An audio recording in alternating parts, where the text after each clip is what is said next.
So yun mga boss, isi-share ko lang tong nabili ko dito sa TikTok. Ito yung Mud Fuel. So car glow po siya at car freshener. At grabe, alam nyo ba, pang ilang bili ko na to mga boss kasi napakamura lang. Alam nyo din ba na tuwing papasok ang mga family ko at friends ko sa sasakyan ko, lagi sila nagtatanong kung bago ba yung sasakyan ko dahil napakabango daw. Papaita ko sa inyo mga boss. So ito yung isang scent niya mga boss. Yan, bubuksan nyo lang yan, then tatanggalin yung pinakatakip. Ayan mga boss. At matagal mawala po yung amoy niya mga boss. Talagang sobra.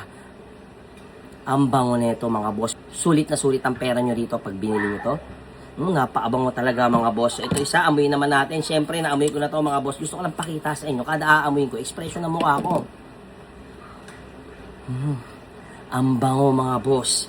Grabe mga boss. At syempre mga boss, ilalagay na natin siya sa ating sasakyan. So ito mga boss, sobrang bango talaga nito. Ayan. So dyan natin lagay. Kaya kung ako sa inyo mga boss, i-check out nyo na to. Kung gusto nyo maging parang bago yung sasakyan nyo, bagong bili sa kasa, mga boss, eto na yun. Talagang napaabango. Ito 100% legit na babango. Hindi ako nagsisinungaling. Kaya i-check out nyo na. Nasa yellow basket. Let's go!